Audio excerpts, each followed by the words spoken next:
Welcome to the Verdin Verdict Sports Show. I'm your host, Jacob Verdin, joined by my guy, G Sports. G, College World Series, it ramps up today. LSU's playing at 6 o'clock. Arkansas, Murray State, battling out right now. How you feeling? How was your Father's Day? Tell me all about it. Had a pretty good Father's Day, man. Put some oysters on the grill.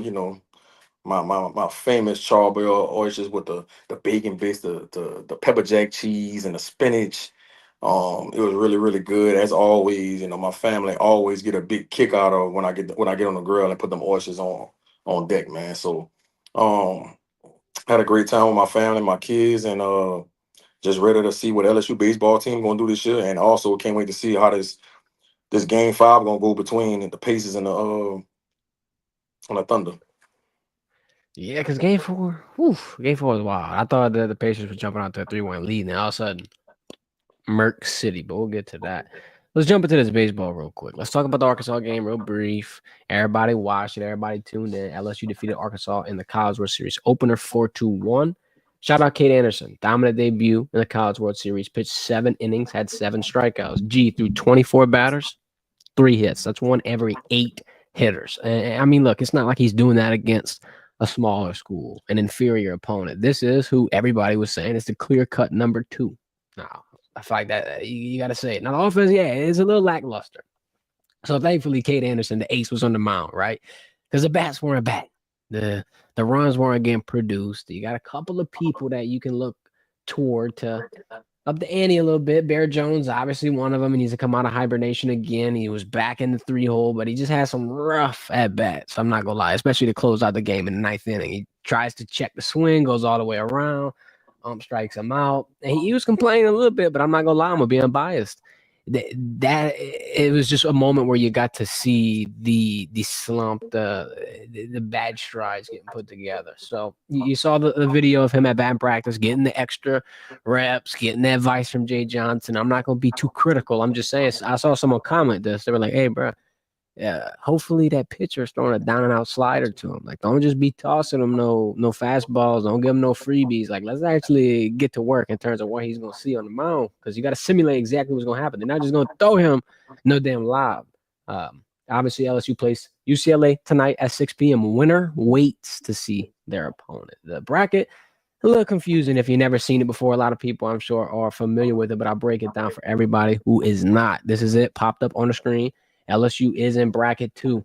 With the way it's going to work, whoever wins this matchup in terms of LSU UCLA, they will play the winner of Arkansas Murray State. Arkansas Murray State right now are competing. As far as we know, 0-0 in the middle of the first.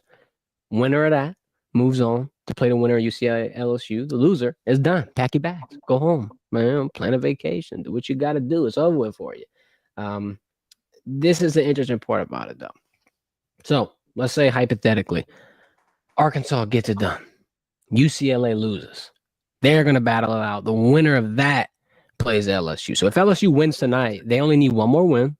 They get to sit back, relax, reset their pitching order or their depth, whatever you want to call it, and potentially put themselves in a situation to be in the driver's seat of the College World Series. Now, naturally, if they lose, it's not over with. You do have another opportunity to get some revenge, to get some retribution. Tonight, the pitchers, we get our second ace. Anthony Einson. I'm confident in him. I think that he's it's 1A, 1B. We've talked about it a lot. He had a great showing. He said he was ready to go out against Arkansas. He was in the bullpen. He was getting fired up. All this good stuff. Got to save him.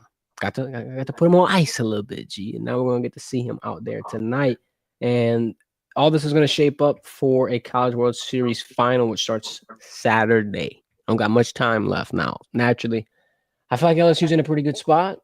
Offense was kind of I think pitching could save you here tonight, but what's your take? And then how are you feeling in terms of what's next for LSU? Let's say they don't get that break. Let's say they do lose tonight and have to throw another pitcher back out there. Shit, have to throw 2 more pitchers, and that's unaccounted for. You think that's going to be a crippling factor? Or you think LSU is going to be able to figure this out? Obviously we knew that Iverson and Anderson was going to be able to come in and have an opportunity to dominate some of these games in the College World Series. What Anderson did against Arkansas, you know, I'm not gonna say I'm surprised because he's been having dominant pitching performances like that all season. Again, and I hate to be negative Nancy, I'm still concerned about the offense for LSU. And if Anderson or if Ianson, has a rough outing, or if they're not playing at a superhuman, uh, having a superhuman performance like they've been having, like we've been knowing them to have. So, um, like Jones, I think, moving him to the third spot, I think they need to think about putting him back in that fifth spot. I think that's when he kind of got out of his slump. And they gonna need him down the stretch in his World Series, because what's going to happen is you're gonna see people like when they played was it Arkansas Little Rock, right? Yep. And the regionals, when they played Arkansas Little Rock, you seen them walking batters just to get the Jones. And you don't want to have a scenario like that in this World Series, because it really will start playing with the psyche and the psychological effect, and it can hurt them, as they get ready to try to advance and have an opportunity to hold this trophy up. But if they can ride the two arms of Anderson and Ianson, and they can keep having pitcher performances like this when they're only giving up one, two, maybe three runs at the most, LSU gonna have all the opportunity in the world to be able to win this natty. So I'm just of the mind to think that offense gonna have to put up more than 4 runs. Oh yeah. I'm not saying they gotta score 9, 10 runs. They're gonna have to be around a 6 or 7 mark. If they won't win this, this natty, because you gotta know that at some point, um, your ace is not gonna be able to hold the end of the bargain and play and have a dominant performance throughout this whole thing. No, and then you got to be able to be prepared for that depth, right? Look, this is the perfect scenario for LSU if you had to ask me. I would say let's have Arkansas move on, beat Murray State. They play UCLA. Obviously, LSU would have to win tonight. I'm open the floor to discussion for everybody in the chat. Does LSU win? That's the biggest question. That's the biggest momentum changer right now. But if Arkansas has to pitch another pitcher in a potential game 10, then they have to move on and go through the game 12. LSU sitting there waiting, stretching, watching film, preparing. It puts you in a rough spot. And I guess what I'm saying here is that you really control your destiny at this point. The best path to number 8, if you're Jay Johnson and the Tigers, get it done tonight at 6 o'clock. And then you just get to sit back and wait and watch. I mean, it don't matter if it's UCLA again. If you win tonight, you already got that under your belt. If it's Arkansas, not only do you have a victory under their belt, not only did you run rule them in the box, but now they're digging deeper and deeper into that bullpen. And I think that's the interesting part about baseball, G. In college football playoffs, you're not going to sit Garrett Nussmeier for a Michael Van Buren unless there's an injury. God forbid. In baseball, though, it's a lot different. And a lot of teams, especially teams that are kind of inconsistent on that offensive side, that defense is everything. How you're going to be able to minimize is everything. And talking about Ianson a little bit, Jay Johnson was giving him some credit. He got a 4-pitch mix. He's got a deep bag, a deep arsenal, if you will. You can attack a batter in any really custom fit way, depending on where their cold zones are, what they've been seeing lately. Like they're not limited in terms of a couple pitches you can throw out there, a couple off speeds, maybe a little inconsistent fastball. But like when you got two aces that every damn MLB team's looking at, especially in a guy like Kate Anderson, I mean, what you project that top 3 pick here? It's like you got a lot more depth to be able to muster and push through series like this. What you don't want is to have to get 3 to 4 guys going in a 9-inning stretch, right? You want your ace to be able to push you through them 7 innings. You want him to be able to be reliable. You want him to minimize the amount of production on the other side. 24 batters and 3 hits. I think he only had 2 walks. Phenomenal stuff. That's professional stuff. That's what's going to be able to push you to ring number 8 and put you in the first place, G. There's only, I think, one other team that has 8 rings, but LSU's trying to climb the rungs and get there. I think it could I, happen. I will say this though, uh, I think they wouldn't want to play Murray State. That's just my opinion. I think they rather play Arkansas. Of course, I think Arkansas is the better team, top to bottom, when you talk about comparing them against Murray State.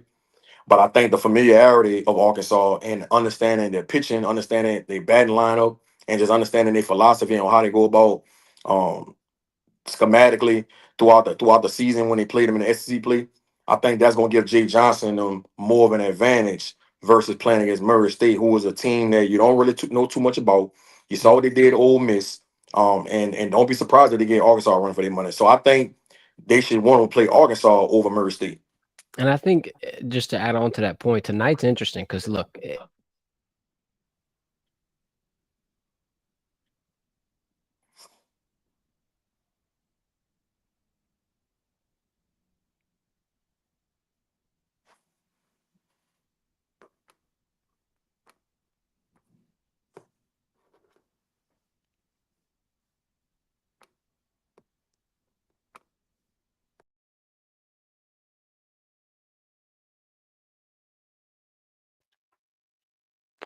All right.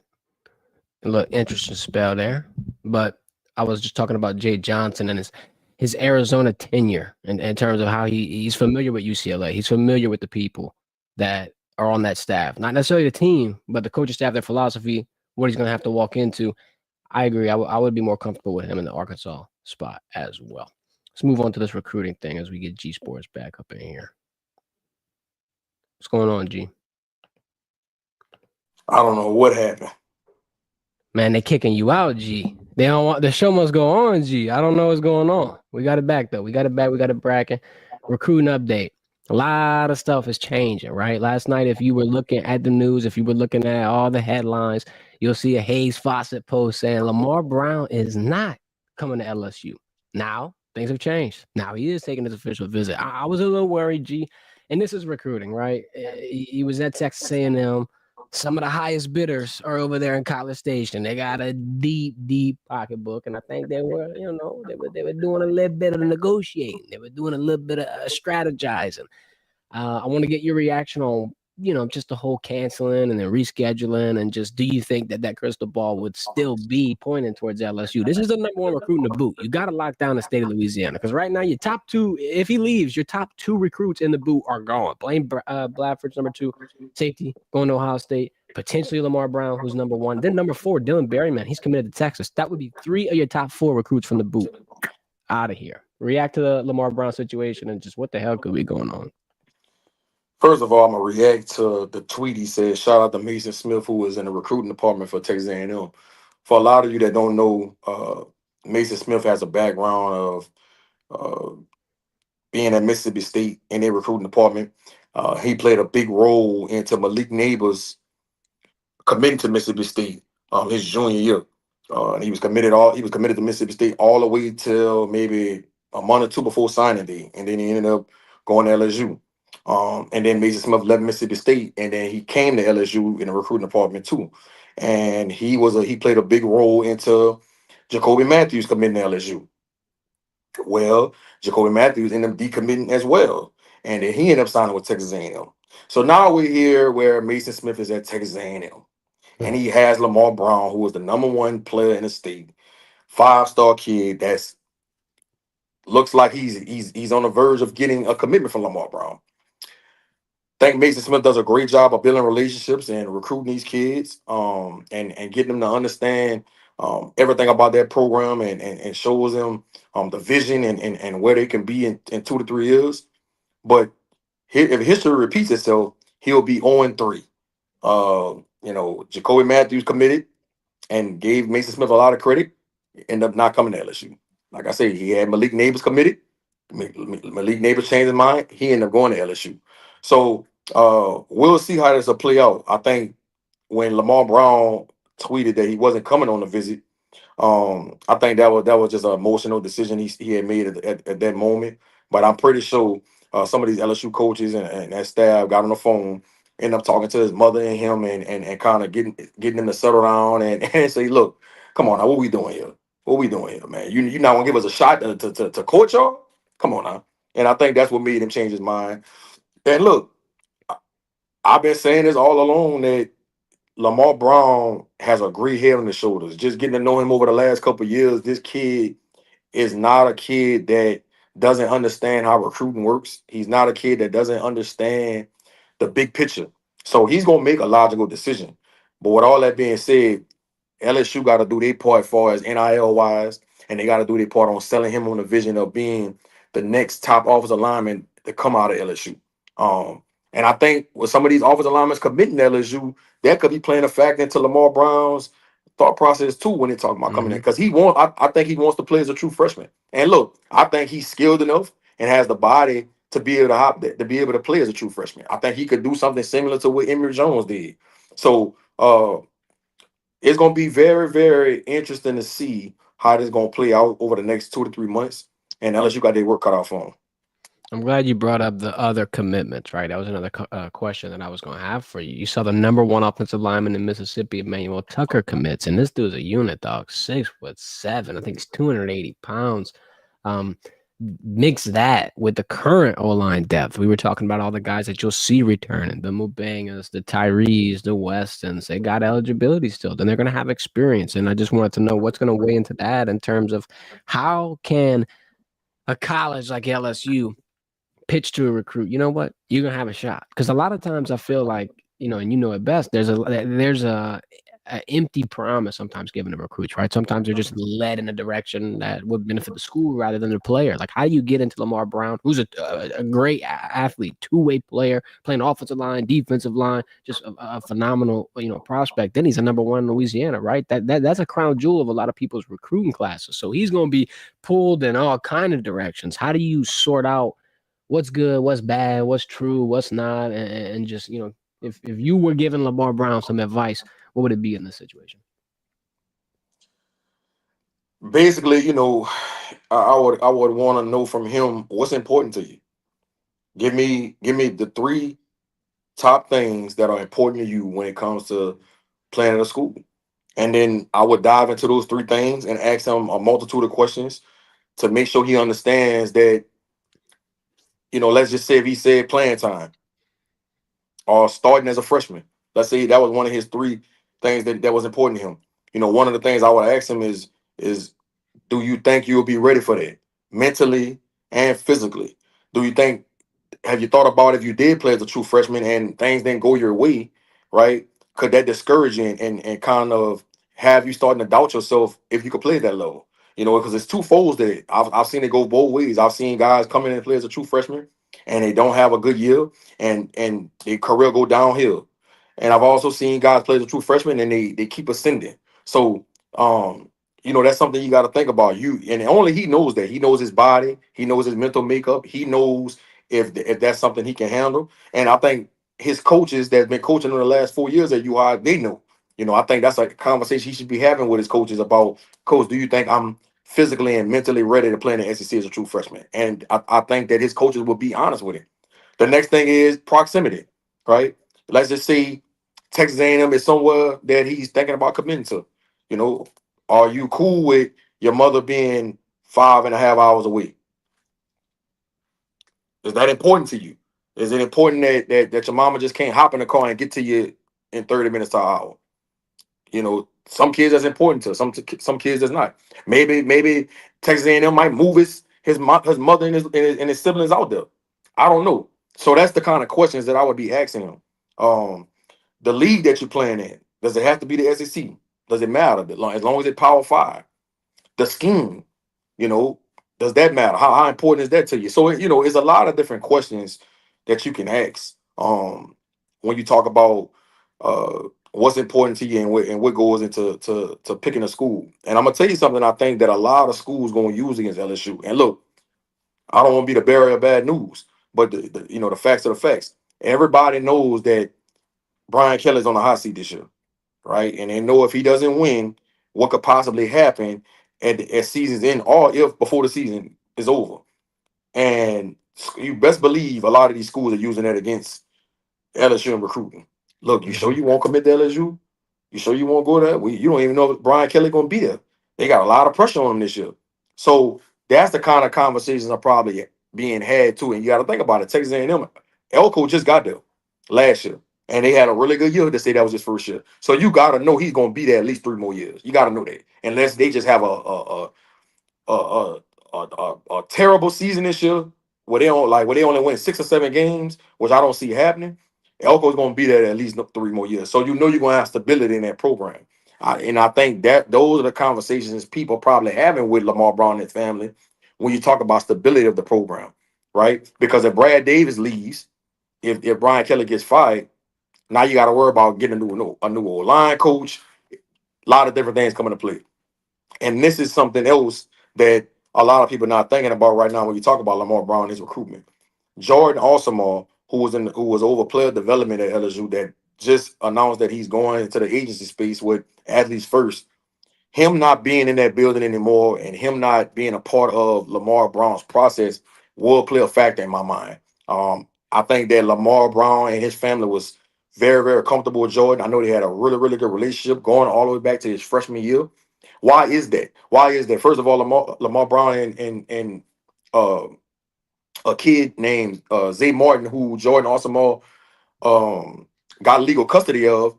They was really good friends. They was teammates at U High. So Jordan was able to get super close to Lamar and his family over the last 4 years since Zay was at U High. So that is a major factor into all of this, right? It's a major Yep. factor into all of this. And I don't know if people understand that.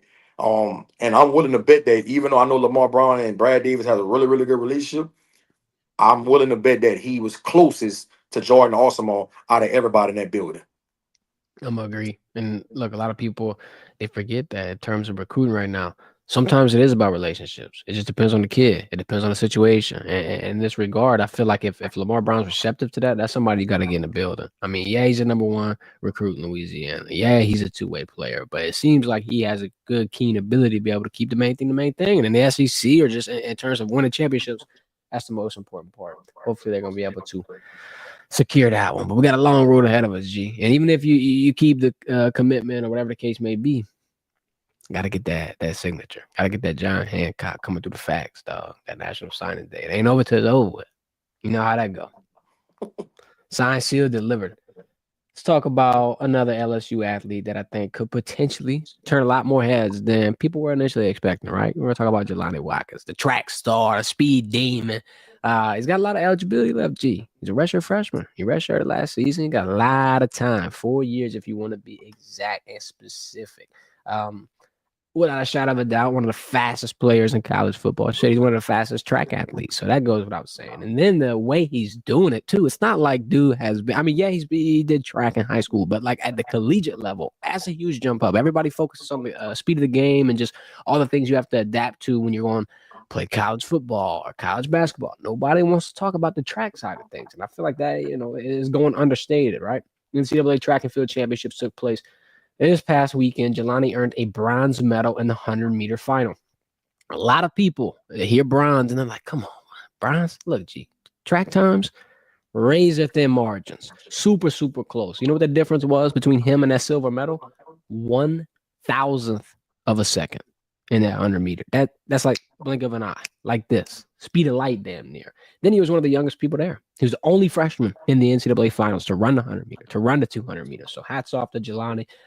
Great performance. Didn't have the best start to the race, but look, it was a finish that mattered. Got him, caught up, getting into third place. And I think that this is just only the start. Like I said, this is your first year, dog. Then you can do a variety of things with him on the football field. And that's where I'm going to ask you a bunch of questions about what packages Joe Sloan or Brian Kelly can throw him in. Everybody's going to immediately think slot, a return specialist. But I got a lot of interesting questions, right? First, through spring, we've seen Aaron Anderson, Zay Thomas, a couple of wide receivers line up in the backfield. Been an interesting little, package that they've had with that. What do you think about him in like a jet sweep package? Some type of backfield work, some type of magic that you're able to do. Um, I feel like the special teams, that's the writing on the wall in terms of return specialists, but you think they got something up their sleeve, an ace up their sleeve when you got somebody running a 10-100 meter.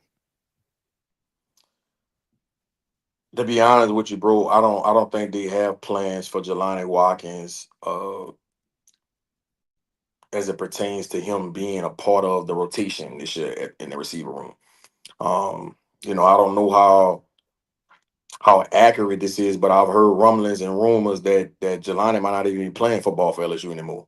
Uh, Oh, yeah, I've heard rumors like that going around in the building. I don't know why people are saying stuff like that, but that's been conversations that was being had, over throughout the spring.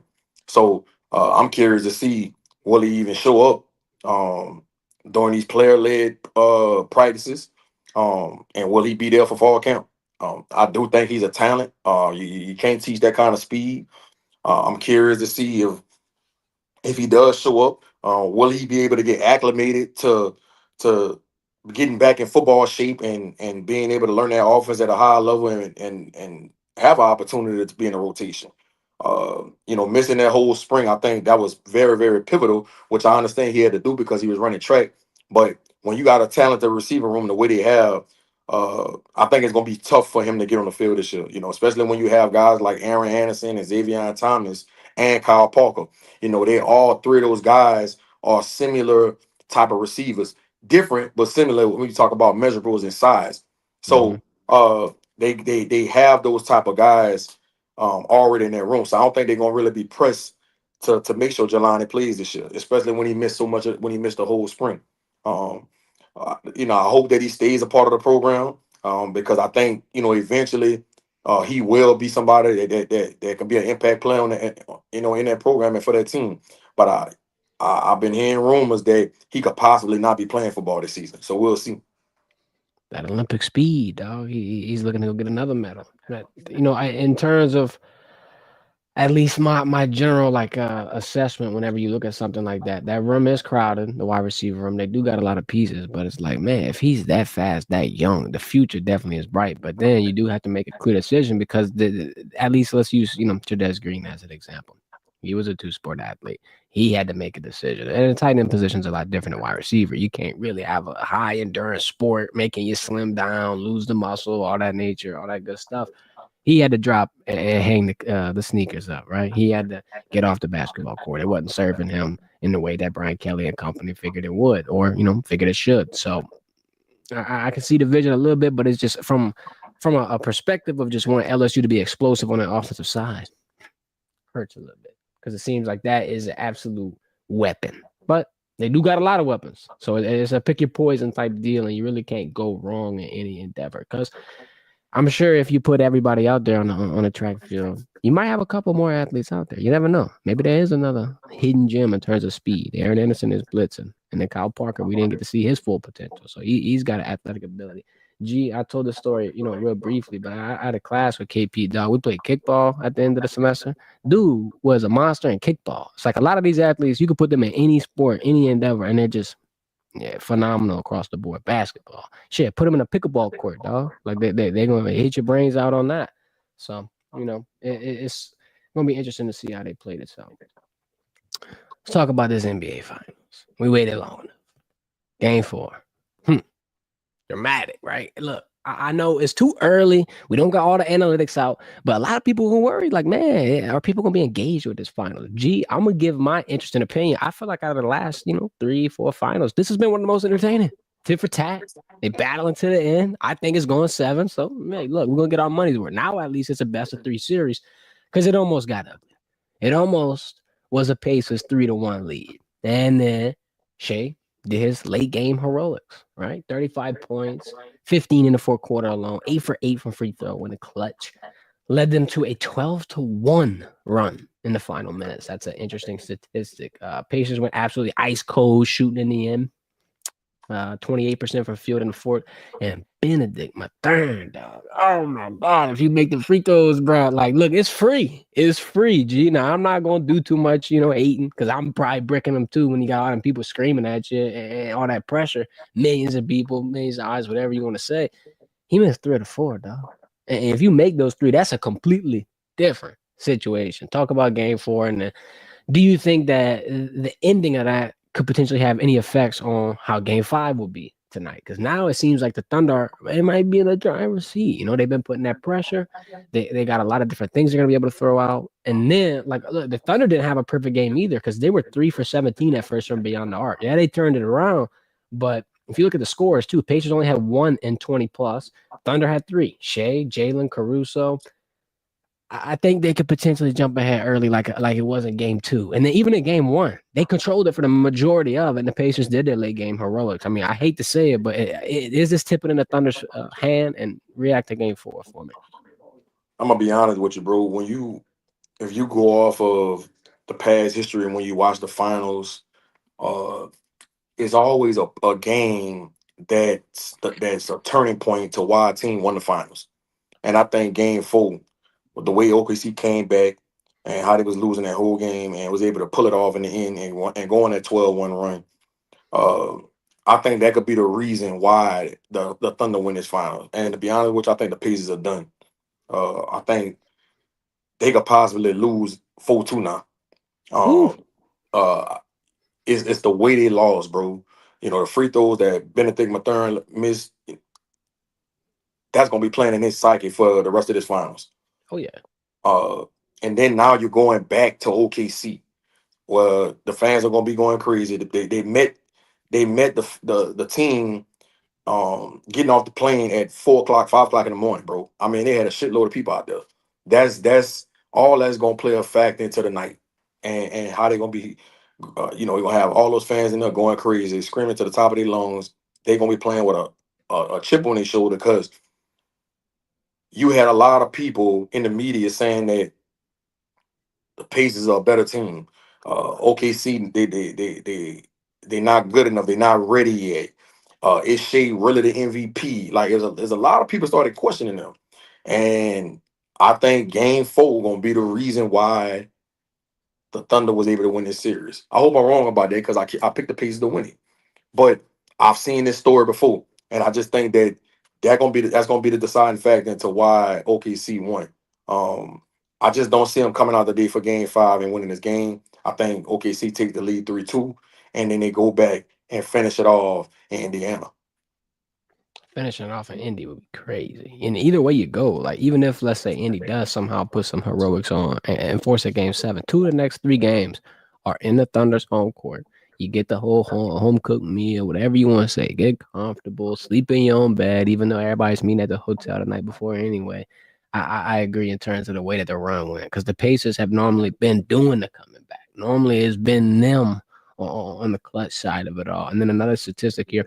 The Pacers have not lost back-to-back games this whole postseason. If they drop it tonight, if they end that streak, I think it might play into the psyche a little bit. Halliburton's done good, but like you were talking about a couple days ago, hey, I think he only had 15 shot attempts in game 4. Like that's not what you expect in a championship series or just in a basketball I game. think he had 10 assists though, if I'm not mistaken, huh? He did, and look, and that's the side of Halliburton that doesn't really go appreciated enough. That the rebounds, the two-way aspect, because a lot of star players that produce on the offensive side sometimes lack on that, or sometimes lack on the playmaking, or don't want to be a pass-first guard, or nothing like that.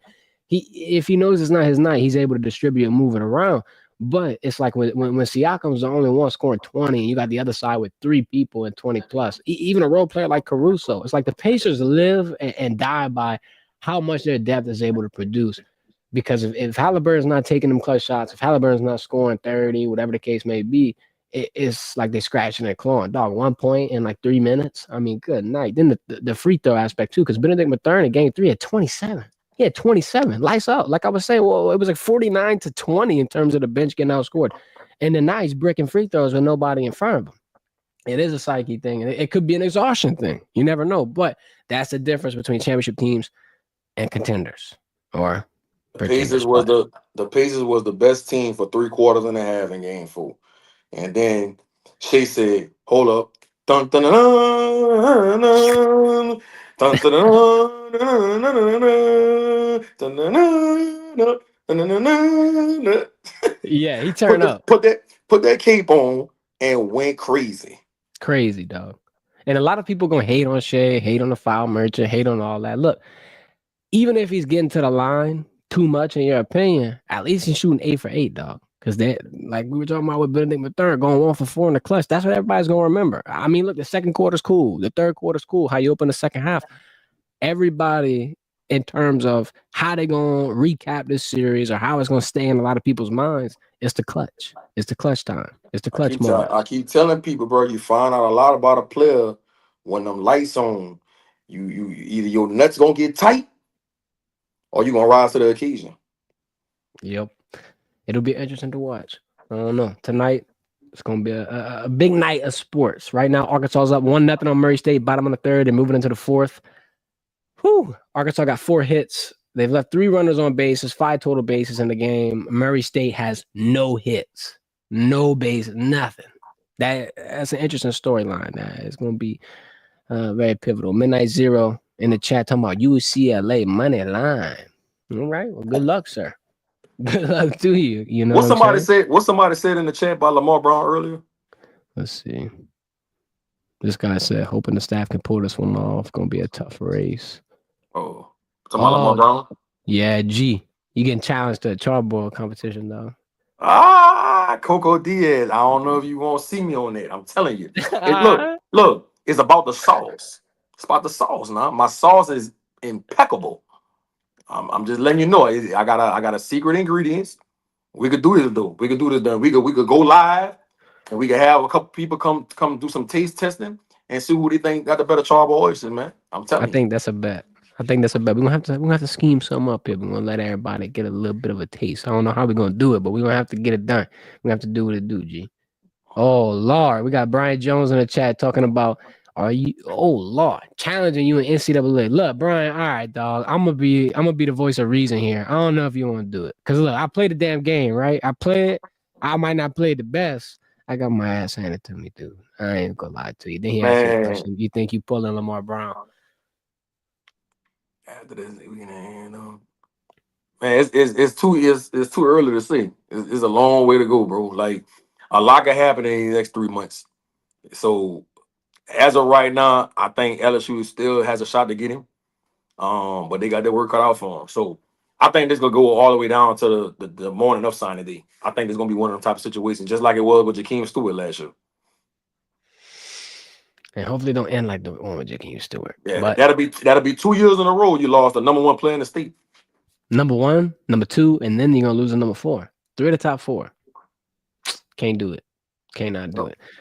Appreciate everybody for tuning in. Y'all know the drill. Live Monday, Wednesday, Friday at 1 p.m. LSU baseball tees off at 6 p.m. today. Everybody lock in. We'll be covering it on social media, but you go tune in on ESPN. We'll have our reaction to it on Wednesday. Hopefully it's an LSU victory. Because if not, it's gonna be nut cutting time when you watch that bullpen get deep. Now hit that like button. Go follow my guy G on socials. Got all the links in the description. And y'all have a good one.